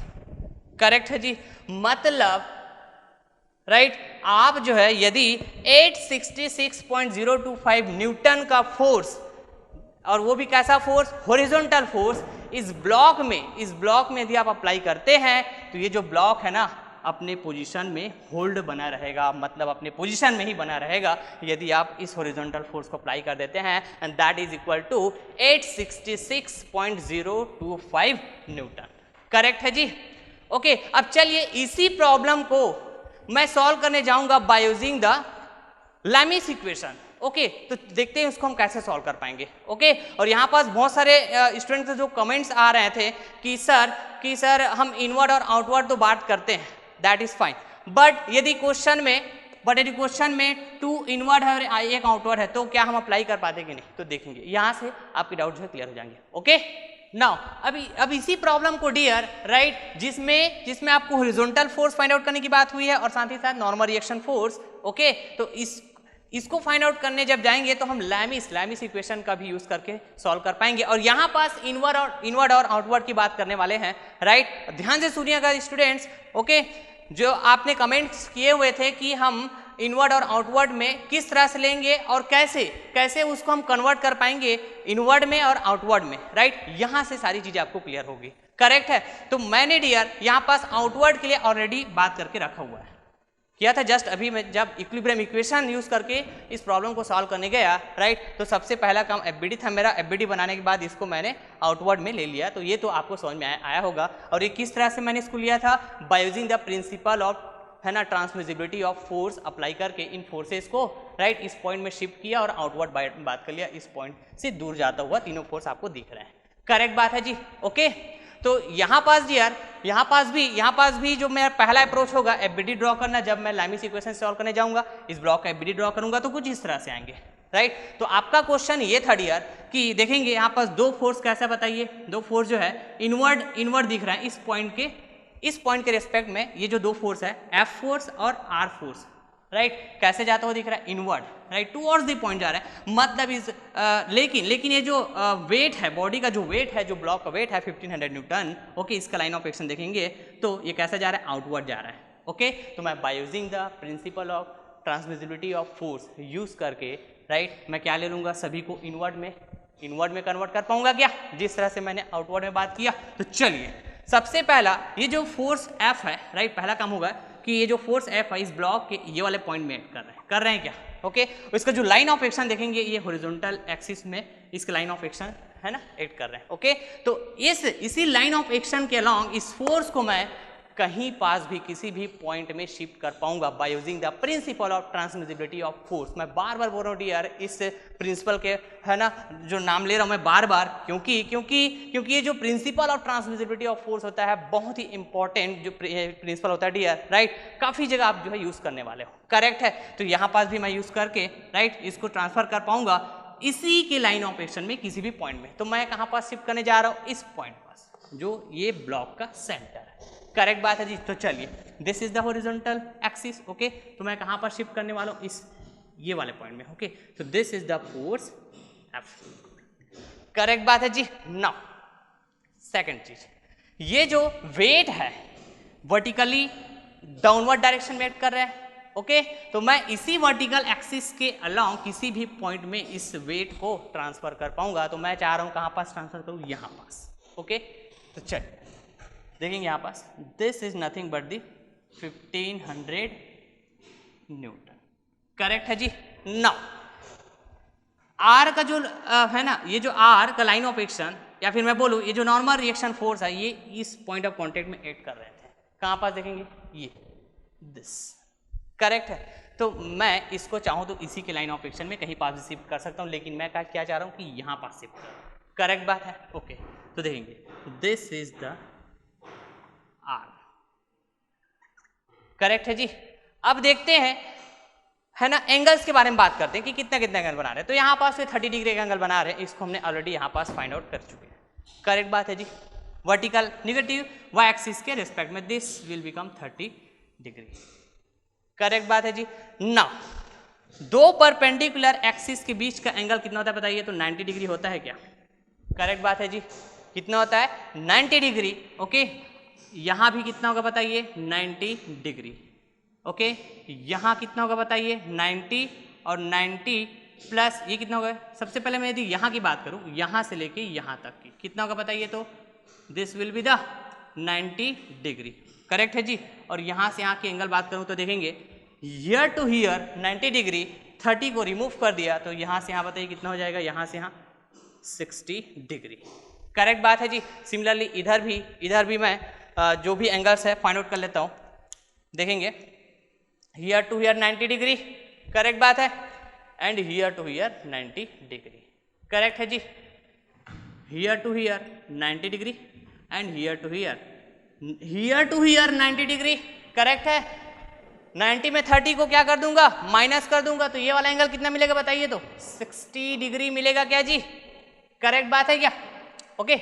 अब मेरे को उन एंगल्स को फाइंड आउट करना होता है जब मैं लैमिस इक्वेशन अप्लाई करने जाता हूं जो दो फोर्सेस आपस में बना रहे होते हैं, करेक्ट बात है क्या, ओके। तो चलिए मैं यहाँ पास जो रेड है ना ब्लैक कलर से शो करूंगा, ओके, उस एंगल की बात कर रहा हूँ, करेक्ट। तो चलिए मैं एफ के लिए बात करूं तो कौन सा एंगल की बात करने वाला हूं, इन दो फोर्सेस के बीच का एंगल। तो देखेंगे कितना होगा बताइए, तो 90 प्लस 60 150 डिग्री, करेक्ट बात है जी। यदि मैं 1500 न्यूटन के लिए बात करूं तो इन दो फोर्सेस के बीच का एंगल बात करने वाला हूं मैं। देखेंगे 90 प्लस 30 120 डिग्री, करेक्ट है जी, ओके। यदि मैं आर के लिए बात करूं तो कौन सा एंगल बात करने वाला हूं, इन दोनों के बीच का एंगल बताइए, तो 90 डिग्री, करेक्ट। सिमिलरली यहां पास बात करूं डियर, तो देखेंगे आर के लिए बात करूं तो इन दोनों फोर्स के बीच के एंगल बात करने वाला हूं, that is equal to 90 degree, correct है क्या, ओके। यदि मैं 1500 न्यूटन के लिए बात करूं तो इन दो फोर्सेस के बीच का एंगल कितना जगह बनाएंगे, 90 plus 30 how much 120 degree, correct बात है, ओके। नाउ यदि मैं एफ के लिए बात करूं, राइट, तो आर और 1500 न्यूटन के बीच के एंगल की बात करने वाला, that is equal to 150 degree, that means 90 degree plus 60 degree how much 150 degree. अब चलिए इनवर्ट की बात करूं चाहे मैं आउटवर्ड की बात करूं, जो लैमिस इक्वेशन मैं लिखने जाऊंगा दोनों जो है दोनों कंडीशन में दोनों केसेस में सेम होने वाले हैं, देखते हैं, ओके। चलिए मैं सबसे पहला एफ के लिए यदि मैं बात करूं तो बताइए आर और 1500 न्यूटन के बीच का एंगल लेने वाला हूं क्या, और किस तरह से लेते हैं एंगल आपको पता है डियर, राइट। हमने लैमिस थ्योरम में बहुत ही अच्छे वे में इसको डील किए हुए हैं। ओके चलिए एफ के लिए बात करें तो कहाँ पास है एफ है, बताइए ये है क्या F. Okay this is the force F, इनके बीच का एंगल लूंगा तो ये वाला भी एंगल है 1500 और आर का है ना जो एंगल है दोनों के बीच का ये वाला भी एंगल होगा और साथ ही साथ ये वाला भी एंगल होगा, लेकिन ये वाला एंगल को मैं इसलिए नहीं लेता हूं क्योंकि ये एफ के लाइन ऑफ एक्शन को कट कर देता है। तो कौन से एंगल लेंगे बताइए, तो 150 डिग्री को लेने वाला हूं क्या। अब यहां भी चेक करके देख सकते हैं, यहां भी 150 आना चाहिए, देखेंगे आउटवर्ड में। This is the force F, R और 1500 न्यूटन के बीच का एंगल मैं कौन से लूंगा बताइए, तो ये वाला लूंगा क्या, ये वाला नहीं लूंगा क्योंकि ये एफ के लाइन ऑफ एक्शन को कट कर दे रहा है। जिस तरह मैंने आउटवर्ड बताया हुआ है, तो आउटवर्ड जैसे मैं बताया हूं वो वाले लाइन ऑफ एक्शन को क्या कर दे रहा है, कट कर दे रहा है, राइट। सिमिलरली यहाँ भी मैं इनवर्ड की बात किया तो ये वाला यदि एंगल की बात करता हूँ आर और 1500 न्यूटन का, तो जिस तरह मैं इनवर्ड बताया हूँ फोर्स एफ के लाइन ऑफ एक्शन को ये कट कर दे रहा है, तो कौन सा एंगल लूंगा 150 डिग्री। तो यहाँ भी 150 डिग्री की बात हो रही है, यहाँ भी 150 डिग्री की बात हो रही है, मतलब F divided by sign 150 degree. Correct बात है जी। ओके यदि मैं आर के लिए बात करूं, आर के लिए तो देखेंगे कौन सा एंगल लूंगा बताइए, एफ और 1500 न्यूटन के बीच का एंगल, मतलब ये वाला एंगल लेने वाला हूं मैं 90 डिग्री, क्योंकि मैं आउटवर्ड की बात किया हूं। यदि मैं ये वाला एंगल की बात करता हूं हियर टू हियर, तो ये यहाँ पास लाइन ऑफ एक्शन को कट कर देगा, राइट, इस आर के लाइन ऑफ एक्शन को। तो मैं किसको लूंगा 90 डिग्री को। इधर भी आप देख सकते हैं डियर, राइट, आर कहाँ पास है, ओके आर की बात कर रहे हैं ना हम लोग, okay this is the R, okay this is the R. तो इस 1500 और एफ के बीच का एंगल 90 डाला, ये एंगल लूंगा मैं, ये वाला क्यों नहीं ले रहा हूं बताइए, तो हियर टू हियर ये वाला एंगल मैं इसलिए नहीं ले रहा हूं डियर क्योंकि ऐसे मैं लाइन एंगल देखता हूं तो ये आर के लाइन ऑफ एक्शन को कट कर देगा, जिस तरह मैं इनवर्ड बात किया हूं इस आर फोर्स के लाइन ऑफ एक्शन का। करेक्ट बात है जी। तो मैं कितना एंगल लूंगा बताइए आर के लिए, साइन ऑफ 90 डिग्री। करेक्ट है जी। सिमिलरली यदि मैं 1500 न्यूटन की बात करूं डियर तो कितना आएगा बताइए, तो this is the 1500 newton, okay so इन दोनों बीच का एंगल लूंगा ये वाला 120 डिग्री। करेक्ट है। और यहां भी देखेंगे तो ये 150 है ना 1500 न्यूटन का फोर्स और इन दोनों फोर्स के बीच का एंगल 120 डिग्री। करेक्ट है क्या, ओके साइन 120 डिग्री। अब बताइए कहां पास डाउट है। करेक्ट है जी। आप क्या है ना थ्योरम्स का आइडिया ले लेते हैं, राइट, कंसेप्ट के बारे में पूरा डिस्कस कर लेते हैं, राइट, सारी चीजें समझ जाते हैं और ना बिना प्रॉब्लम्स किए, राइट, आप सोचते हैं कि है ना इस तरह से होगा तो क्या हम लैमिस इक्वेशन अप्लाई कर पाएंगे क्या, ऐसे नहीं सोचना है आपको जो भी आपका थॉट प्रोसेस है, राइट, उसको कहाँ पे यूज करना है डियर, आप ना प्रॉब्लम्स में डिस्कस कीजिए, ओके, नंबर ऑफ वैरायटी के क्वेश्चन देखिए, ओके, तभी आपको समझ में आएगा कि किस तरह से आपको जो भी कंसेप्ट आप जो है ना बिल्टअप किए हैं उसको कैसे अप्लाई करना है, कैसे अप्रोचेस में लाना है, ओके।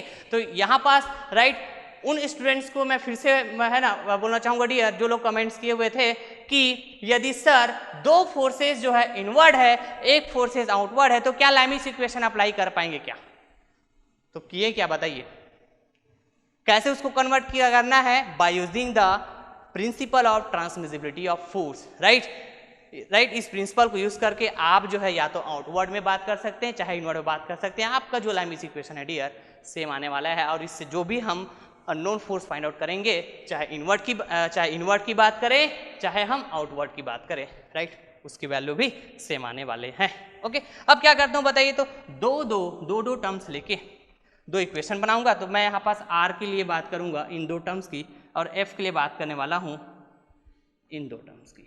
करेक्ट है। तो चलिए सबसे पहले बताइए तो एफ की वैल्यू फाइंड आउट कर लेते हैं, इस एफ का टर्म और 1500 न्यूटन का। करेक्ट बात है। तो चलिए यहाँ पास मैं लेता हूं this is the F equal to, right, इस साइन 150 डिग्री को इधर मैं ट्रांसपोज करूंगा तो ये मल्टीप्लाई हो जाएगा क्या, that is nothing but 1500 divided by sine 120 degree. Correct बात है जी, इनटू साइन 150 डिग्री। करेक्ट। तो यहाँ से आप f की वैल्यू फाइंड आउट कर लेंगे। सिमिलरली यदि मैं r के लिए बात करूँ डियर, तो ये वाला और ये वाला टर्म यूज करने वाला हूँ। Okay, so r that is equal to 1500 divided by sine 120 degree into how much, sine 90 transpose हो जाएगा क्या, इंटू साइन 90 डिग्री। करेक्ट है जी। तो यहाँ से आप r की वैल्यू भी फाइंड आउट कर पाएंगे। ओके, तो चलिए मैं फाइंड करता हूँ, आप भी चेक कीजिएगा। Okay, 1500 divided by sine 120 into sine 150। Okay, then you will get the value of f, that is nothing but 866.025। किस में आएगा बताइए, न्यूटन में आएगा क्या।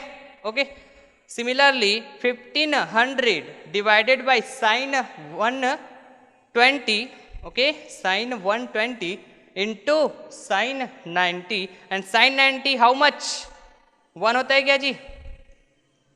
Okay, then the value of r, okay, will be the 1732.05 Newton. तो इस तरह से आप लैमिस इक्वेशन यूज करके भी इस हॉरिजॉन्टल फोर्स F को फाइंड आउट कर पाए और इस नॉर्मल रिएक्शन R जो इंक्लाइन प्लेन ब्लॉक को अप्लाई कर रहे हैं उसको फाइंड आउट कर पाए, that is equal to 1732.05 newton. Okay, अब देखिए आप यहाँ से आप ना है ना वेरीफाई कर सकते हैं, हमने बाय यूजिंग इक्विलिब्रियम इक्वेशन, मतलब इक्विलिब्रियम इक्वेशन यूज करके जब हमने वैल्यू फाइंड आउट किया था f की वैल्यू एट 66.025 न्यूटन, तो यहाँ पे आप देखेंगे डियर जब हमने लैमिस इक्वेशन यूज किए तो भी इसका value f equal to at 66.025 newton आया हुआ है। r की वैल्यू भी आप वेरीफाई कर सकते हैं, r that is nothing but 1732.05 Newton, जिसको हमने कैसे फाइंड आउट किया, by using the equilibrium equation, right. तो लैमिस इक्वेशन भी यूज करके हमने r की वैल्यू निकाला, that is nothing but 1732.05 Newton, जो इसी r के इक्वल है क्या।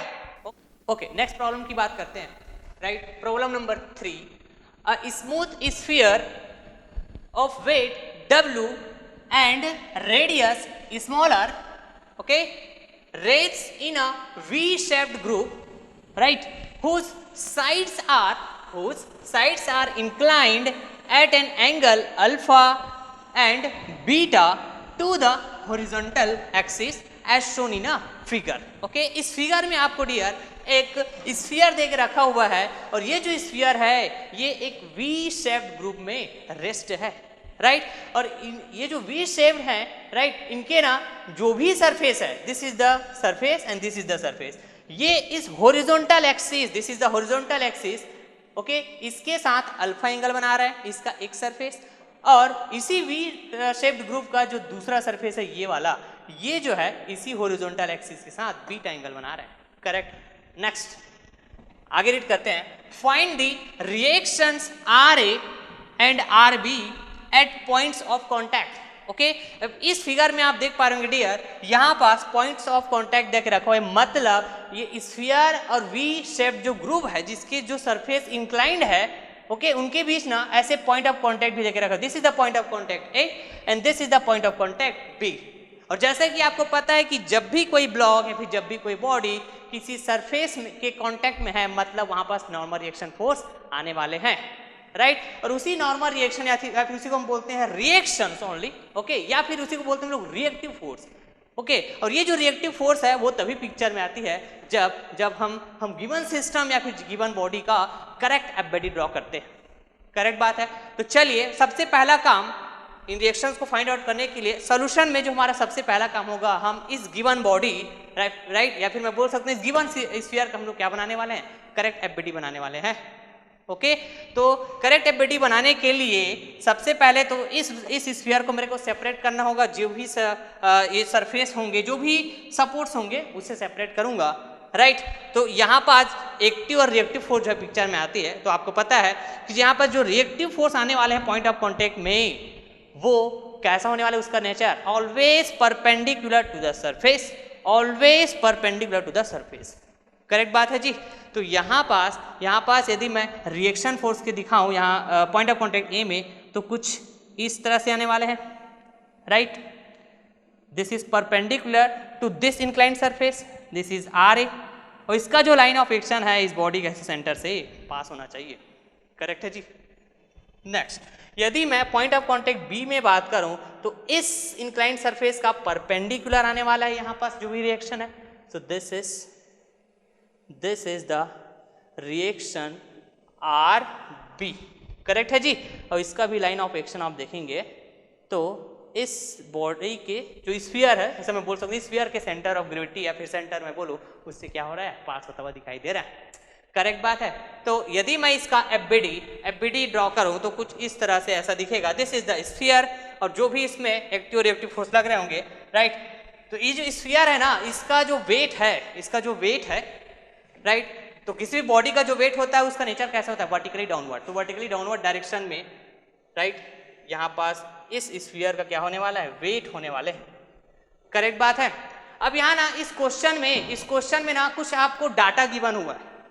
कैसे, ये अल्फा बीटा और साथ ही साथ ये जो वेट है बॉडी का, ये भी आपको देख रखा हुआ है इसी क्वेश्चन में गिवन डेटा है। Alpha 25 degree and this alpha is this, okay. Alpha is 25 degree and this beta is nothing but 65 degree and the weight of this sphere is 500 Newton. तो ये सब दे के रखा हुआ है। तो this is the 500 Newton. Correct है। इस एफबीडी में मैं जो भी एक्टिव रिएक्टिव फोर्स होंगे उसको रिप्रेजेंट करने वाला हूँ। करेक्ट बात है। अब यहाँ पास ये कौन सा बताइए, पॉइंट ए था, पॉइंट ऑफ कांटेक्ट ए, और यहाँ पास ये जो क्या था, पॉइंट ऑफ कांटेक्ट बी। तो ये जो आर ए आने वाले हैं, ये कुछ इस तरह से आएगा क्या, this is the R A, और यहाँ भी आप देखेंगे तो this is the R B, okay. इनके लाइन ऑफ एक्शन इस बॉडी के ऐसे सेंटर से पास हो रहे हैं। करेक्ट है जी, राइट। अब दूसरा जो काम होता है, मैं एंगल्स फाइंड आउट करता हूं कि ये जो रिएक्टिव और एक्टिव फोर्स जो मैंने रिप्रेजेंट किया है इस बॉडी की फ्री बॉडी डायग्राम जब ड्रॉ करने गया, राइट, तो यहाँ पास जो एंगल बन रहे होंगे इन फोर्सेस की लाइन ऑफ एक्शन का with respect to any axis like horizontal axis, vertical axis, तो उसको हम लोग फाइंड आउट करते हैं। तो देखेंगे यहाँ पास, यहाँ भी जो भी अभी तक मैं कॉन्सेप्ट बात किया हूँ उसी को अप्लाई करने वाला हूँ। देखिएगा, जब भी दो लाइन बात किया हुआ था, मैं फिर से रिपीट कर रहा हूं, जब भी दो लाइन आपस में थीटा डिग्री का एंगल बनाए तो उनके परपेंडिकुलर लाइन भी आपस में थीटा डिग्री का एंगल बनाना चाहिए। तो यहां भी आप देखेंगे this is the line and this is the line, दोनों आपस में बीटा एंगल बना रहे हैं। तो इनके परपेंडिकुलर, तो इसका परपेंडिकुलर मैं बात कर दूं, this is the horizontal. Correct बात है। तो इसका वर्टिकल बोलूंगा तो वर्टिकल कौन सा होगा, देखेंगे this is the vertical. Correct है। इस हॉरिजॉन्टल का दिस इज वर्टिकल, ओके। या फिर मैं बोलूं परपेंडिकुलर, इसका perpendicular, this is the perpendicular, right. और इस इंक्लाइंड जो सरफेस है जो बीटा एंगल बनाते हुए यहाँ पास है, ये जो इंक्लाइंड सरफेस है, इसका परपेंडिकुलर लाइन बोलूंगा तो वो वही लाइन होगा क्या, जिस लाइन के अलॉन्ग ये आरबी एक्ट कर रहे हैं, बिकॉज ये आरबी इसी सरफेस के तो है ना, परपेंडिकुलर है, नॉर्मल है। करेक्ट बात है। तो इसका यदि मैं बात करूं तो लाइन ऑफ एक्शन, या फिर मैं बोलूं इस इंक्लाइन प्लेन का या फिर इस इंक्लाइन लाइन का जो परपेंडिकुलर लाइन है ये वाला होगा क्या जी, ओके। मतलब ये परपेंडिकुलर जो लाइन है ये भी आपस में कितना बनाएंगे बताइए, तो बीटा बनाएंगे क्या, ओके। तो यहाँ पास जो एंगल बन रहा होगा वो कितना होना चाहिए, बीटा होना चाहिए क्या, दिस एंगल इज बीटा। कौन सा वाला, ये वाला। अब इसको मैं यहाँ पास दिखाऊं तो कैसे होंगे, देखिए this is the RB line and this is the vertical line, दोनों आपस में क्या बना रहे होंगे, यहाँ पास देखेंगे तो this is the beta. Correct बात है क्या, ओके। कोई अलग सी चीजें मैं या फिर अलग कंसेप्ट बात नहीं किया हूँ, राइट। जब भी कोई दो लाइन आपस में जो भी एंगल बना रहे होंगे तो इनके परपेंडिकुलर, राइट, इनके परपेंडिकुलर लाइन भी आपस में बीटा एंगल बनाएंगे and this angle is beta, और इसी एंगल को मैंने यहाँ पास रिप्रेजेंट किया हुआ है। करेक्ट है। अब इस बीटा की वैल्यू ना आपको दे के रखा हुआ है, कितना है जी बताइए, तो मैं यहाँ पर डायरेक्ट लिख देता हूँ, 65 डिग्री है क्या, this is the 65 degree, 65 degree, okay. Similarly यहाँ पर यदि मैं अल्फा की बात करूँ, राइट, तो ये अल्फा एंगल क्या है, देखेंगे ये वाला लाइन और ये हॉरिजॉन्टल लाइन, ओके, दोनों के बीच ये एंगल अल्फा बन रहे हैं, तो इसके परपेंडिकुलर लाइन भी आपस में अल्फा एंगल बनाएंगे, ओके। तो यहाँ पास इस हॉरिजॉन्टल लाइन का परपेंडिकुलर लाइन ये वर्टिकल ये वाला है क्या, बताइए तो। ओके, और साथ ही साथ यदि मैं बात करूं इस इंक्लाइंड सरफेस या फिर इंक्लाइंड लाइन का परपेंडिकुलर लाइन ये वाला लाइन होगा क्या, जिस लाइन के अलॉन्ग ये आर जो है एड कर रहे हैं। ओके, ये वाला, राइट। तो यहाँ यदि this angle is alpha, right, if this angle is alpha so this angle is also alpha. Correct बात है, मतलब राइट यहाँ पास मैं ये बोल पाऊंगा कि ये वाला एंगल क्या होने वाला है जी, बताइए, अल्फा होने वाला है क्या। This is the alpha, right, alpha ना, यही एंगल की बात कर रहा हूं ना भाई। ओके, अब इस अल्फा की जो वैल्यू है वो आपको क्वेश्चन में गिवन है, तो यहाँ पास मैं, है ना, इस अल्फा की वैल्यू को डायरेक्ट पुट कर देता हूं, and that alpha is nothing but 25 degree. Okay, so this is the 25 degree. Correct. अब principle of transmissibility of force use करके मैं इन सभी फोर्सेस को इस पॉइंट में क्या कर पाऊंगा, क्या कर पाऊंगा जी, शिफ्ट कर पाऊंगा, लेकिन ये अपने लाइन ऑफ एक्शन में ही शिफ्ट होना होगा, राइट। आर ए का लाइन ऑफ एक्शन ये है तो मैं इसी लाइन के अलॉन्ग शिफ्ट करूंगा, आर बी का लाइन ऑफ एक्शन है तो इसी के अलॉन्ग जो है मैं शिफ्ट करने वाला हूं। मतलब यदि मैं आर ए को दिखाऊं तो this is R A, okay, right, इस पॉइंट में, करेक्ट बात है। यदि मैं आर बी को दिखाऊं तो this is the R B, correct है जी। ओके, और यहां पर यदि मैं बात करूं तो ये क्या है, मेरा वेट है इस स्फीयर का, दिस इज 500 न्यूटन, करेक्ट। अब यहां पास ये वाला एंगल तो मेरे को पता है, अब यहां पास एंगल कितना होगा, राइट। तो देखेंगे जेड एन कंसेप्ट, ये आर ए जो है इस नेगेटिव वाई एक्सिस के साथ 25 डिग्री बना रहे हैं, तो इसको यदि मैं यहां पर शिफ्ट करता हूं, राइट, तो ये पॉजिटिव वाई एक्सिस के साथ भी कितना एंगल का कितना डिग्री का एंगल बनाएंगे, 25 डिग्री एंगल बनाएंगे क्या। Okay, so this will be the 25 degree, correct बात है। सिमिलरली यदि मैं आरबी की बात करूं तो यही आरबी का जो लाइन ऑफ एक्शन है निगेटिव वाई एक्सिस के साथ 65 डिग्री का एंगल बना रहे हैं, इसको शिफ्ट करूंगा यहां पास, तो यही लाइन ऑफ एक्शन ये पॉजिटिव वाई एक्सिस के साथ कितना बनाने वाला है जी, 65 डिग्री बनाने वाले हैं क्या, करेक्ट। ये कैसे हुआ तो देखेंगे, यहाँ पास फिर से दिखा रहा हूं मैं, ध्यान से समझिएगा, बहुत ही, है ना, बेसिक से मैं समझा रहा हूं, राइट। ये है मेरा आर ए का लाइन ऑफ एक्शन, और ये क्या देखिए तो this is the perpendicular line, या फिर मैं बोलूं vertical axis, this is nothing but the vertical axis. Okay, और ये क्या है मेरा, देखिए यही आर ए के पैरेलल, दोनों पैरेलल है आपस में, राइट। ये भी आर ए है, ये भी क्या है, आर ए है, and this is nothing but the Y axis. Okay, यदि मैं इधर बात करूंगा तो ये वाला क्या, बताइए तो, इधर जाएंगे तो इसके लिए बात करूंगा तो ये एंगल क्या बताइए, 25 डिग्री है क्या, 25 डिग्री, राइट। तो मैंने कौन सा एंगल लिया है, ये वाला लिया है, ये वाला, मतलब ये वाला भी क्या होना चाहिए, 25 डिग्री, करेक्ट है जी। जेड एन कॉन्सेप्ट ही तो है ना ये। ओके, यदि मैं यहाँ पे बात करूं तो सिमिलरली इसको भी मैं दिखा पाऊंगा, देखिएगा ध्यान से, this is the y axis and this is the line of action of RB, okay, and this is again the y axis, correct है। तो ये जो RB है, ये RB यहाँ पास इस y axis के साथ ऐसा, यदि मैं इसको बोलूँ तो ये निगेटिव y axis है क्या जी, राइट।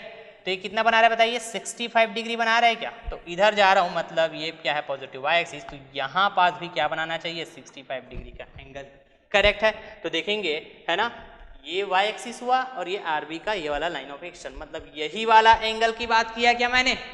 ओके, तो ऐसे आप ना जेड एन कंसेप्ट जो है यूज करके बहुत ही जल्दी जो ऐसे आप एंगल्स को रिप्रेजेंट कर पाएंगे, करेक्ट बात है। नाउ अब देखेंगे ये जो क्वेश्चन है, राइट, इस क्वेश्चन में ना कहीं पास आपको ऐसा इक्विलिब्रियम वर्ड जो है यूज नहीं हुआ है, ऐसा आप देख पा रहे होंगे। ओके, और इस क्वेश्चन में आपको फाइंड आउट करने की बात हो रही है अननोन फोर्सेस की, रिएक्शंस फाइंड आउट करने की बात हो रही है, कर पाऊंगा। तो सबसे पहले मैं देखूंगा कि ये जो प्रॉब्लम है वो कैसा स्टैटिक का प्रॉब्लम है क्या, राइट, क्योंकि ये रेस्ट कंडीशन में है ना, आप देखेंगे लिखा हुआ इस क्वेश्चन में। ओके, ये देखिए यहाँ पास, यहाँ जो भी सिस्टम है, जो बॉडी है, या फिर मैं बोलूँ यहाँ पर स्फीयर एक ऐसा रेस्ट में है, मतलब ये स्टैटिक के प्रॉब्लम है। और स्टैटिक के प्रॉब्लम्स में राइट। जब भी आपको अननोन फोर्सेस फाइंड आउट करने की बात होगी, और अननोन फोर्सेस मतलब या तो आपको tension in spring, tension in row ऐसा पूछ सकते हैं, या फिर रिएक्शन, जनरली रिएक्शंस की बात होती है, नॉर्मल रिएक्शन फाइंड आउट करने की बात होती है। तो इस तरह के क्वेश्चन जो स्टैटिक के होंगे और अननोन फोर्स फाइंड आउट करने की बात होगी, तो वहां पास डियर यदि इक्विलिब्रियम वर्ड मेंशन नहीं है तो भी आप जो है क्या करने वाले हैं, उस सिस्टम को, उस गिवन सिस्टम को आप जो है इक्विलिब्रियम में कंसीडर करेंगे। और इक्विलिब्रियम में जो आपने कंसीडर कर लिया, मतलब इक्विलिब्रियम के लिए जो भी आपके पास अप्रोचेस हैं, वो अप्रोचेस को आप अप्लाई कर पाएंगे। तो आपके पास दो अप्रोचेस हैं, या तो आप लैमिस थ्योरम की तरफ जा सकते हैं, या तो आप नंबर ऑफ जो इक्विलिब्रियम इक्वेशंस होते हैं उसकी तरफ जा सकते हैं। करेक्ट बात है। तो कुछ क्वेश्चन ऐसे होंगे जो लैमिस थ्योरम और नंबर ऑफ इक्विलिब्रियम इक्वेशंस दोनों से सॉल्व हो जाएंगे, जैसा कि अभी मैंने जस्ट लास्ट क्वेश्चंस में डिस्कस किया हुआ था, राइट। और कुछ प्रॉब्लम्स ऐसे होंगे जो लैमिस थ्योरम से सॉल्व नहीं हो सकते, और वो ऐसे क्वेश्चंस होंगे जिसमें 3 से ज़्यादा, मतलब मोर देन 3 फोर्सेस इक्विलिब्रियम की बात होगी, राइट। ये उसके लिए हम फिर क्या बात करेंगे, नंबर ऑफ इक्विलिब्रियम इक्वेशंस की। मतलब नंबर ऑफ इक्विलिब्रियम जो यूज करते हैं अपन, समेशन fx = 0 और समेशन fy = 0, है ना, for the coplanar concurrent force system. Okay, उसके लिए कोई कंस्ट्रेंट नहीं है। हम जो है जितना भी नंबर ऑफ फोर्सेस की बात होगी, जितना भी नंबर ऑफ इक्विलिब्रियम फोर्सेस की बात होगी, ओके, हम जो है इक्विलिब्रियम इक्वेशंस को यूज कर पाएंगे। करेक्ट। तो यहाँ पर चलिए मैं इक्विलिब्रियम इक्वेशंस की हेल्प से जो भी अननोन फोर्सेज है, मतलब रिएक्शंस है, उसको मैं फाइंड आउट करूंगा। ओके, तो पहला काम तो ये होगा कि मैं इसको क्या करूंगा डियर, रिजॉल्व करूंगा। ओके, कितने कंपोनेंट बताइए, 2 कंपोनेंट में।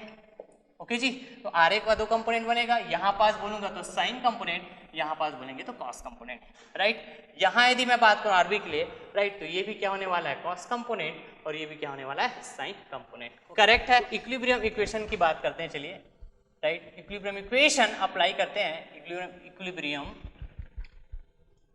इक्वेशन।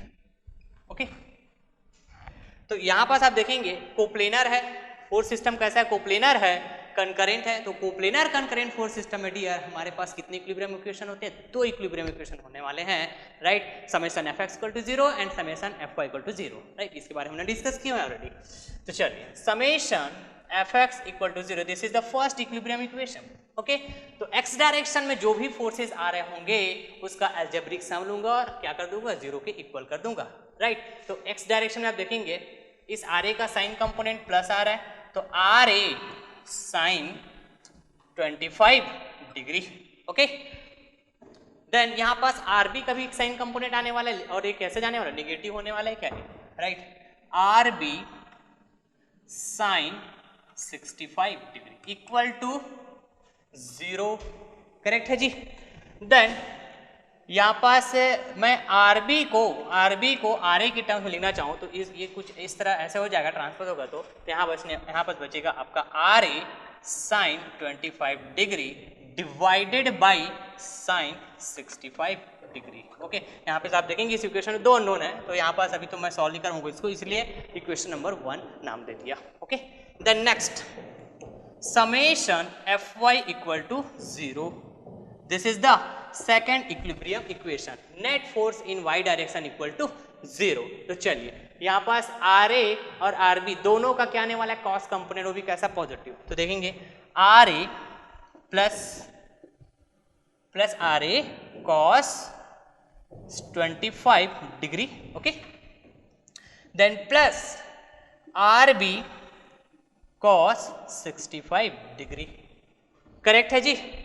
देन यहाँ पास आप देखेंगे तो ये 500 भी है, लेकिन ये कैसा होने वाला है, निगेटिव होने वाला है, क्या, इक्वल टू 0, करेक्ट है। नाउ यहाँ पास R A cos 25 degree plus R B की वैल्यू यहाँ से इक्वेशन नंबर 1 से आर ए के टर्म में मैं लिख पाऊंगा बिल्कुल, R A sine 25 okay degree divided by sine 65 degree, correct है जी। ये वैल्यू क्या हुआ, देखेंगे यहाँ पास आर बी का वैल्यू है ये, देन यहाँ पास और क्या है आपके पास, कॉस 65 डिग्री, और इस 500 को इधर मैं ट्रांसपोज करूंगा तो ये पॉजिटिव ऐसा कुछ हो जाएगा, करेक्ट बात है। अब यहाँ पास आप देखेंगे डियर लेफ्ट हैंड साइड में, इस इक्वेशन के लेफ्ट हैंड साइड में आर ए और आर ए दोनों टर्म में मौजूद है, मतलब इसको मैं क्या कर लूँगा, कॉमन ले लूँगा, राइट, लाइक दिस, इस तरह से ऐसे मैं कॉमन ले लूँगा यहाँ से, ओके जी। तो ये ब्रैकेट के अंदर जो भी वैल्यू आएगी इसको मैं इधर ट्रांसपोज करूँगा तो 500 के साथ क्या कर दूँगा, डिवाइड कर दूँगा, तो मेरे को आर ए की वैल्यू मिल जाएगी, ओके।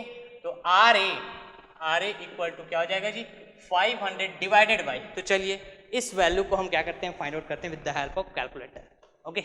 आप भी चेक कर सकते हैं,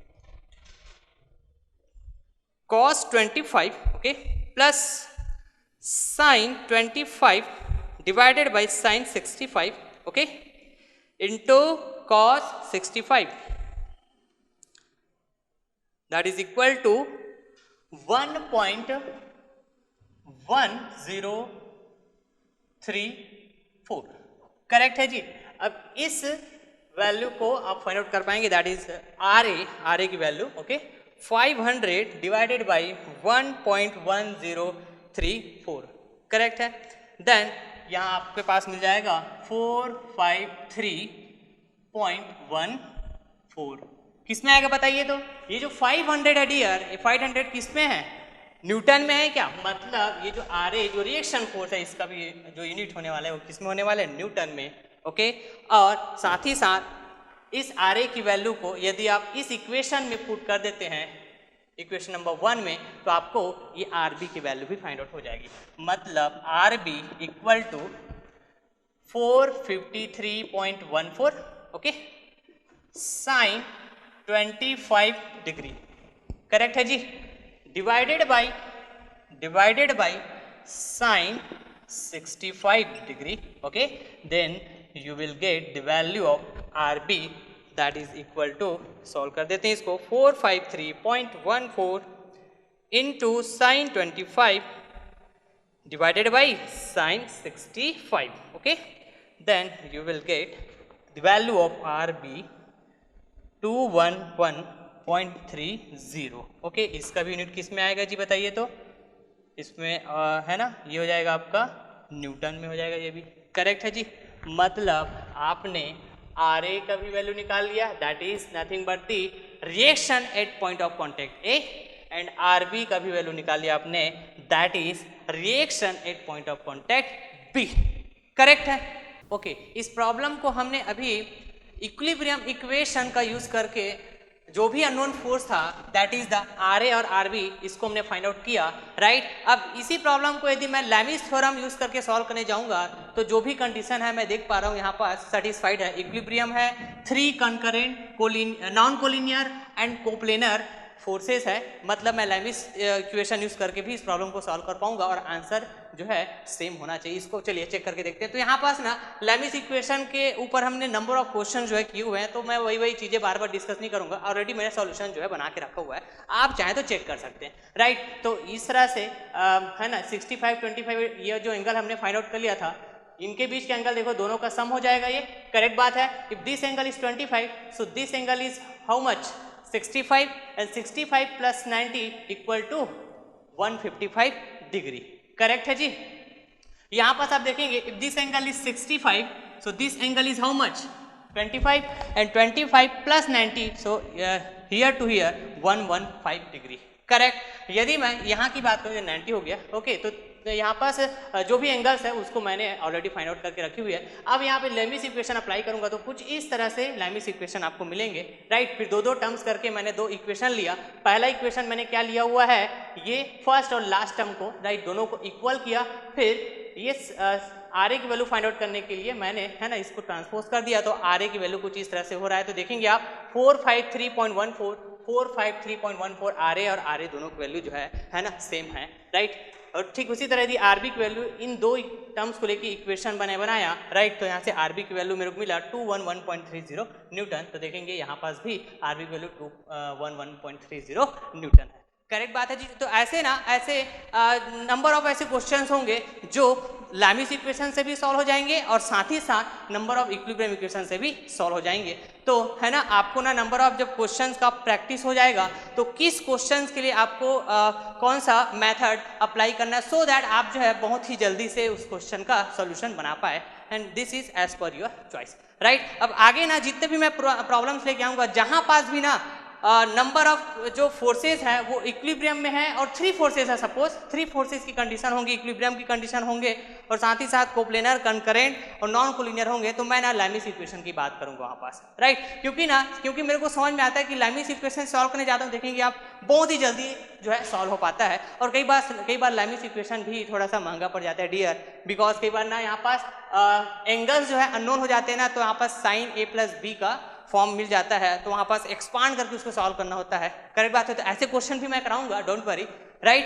तो वो है ना, उस टाइप के क्वेश्चन के लिए है ना हम क्या करेंगे, इक्विलिब्रियम इक्वेशन को यूज करके सॉल्व करेंगे, राइट। मैं क्वेश्चन लाऊंगा और भी इस टाइप के नए नए वैरायटी क्वेश्चन अभी कराने वाला हूं आपसे, ओके। तो चलिए यहाँ है ना यही पास अपन क्या करते हैं, इस लेक्चर को एंड करते हैं, ओके। Thank you.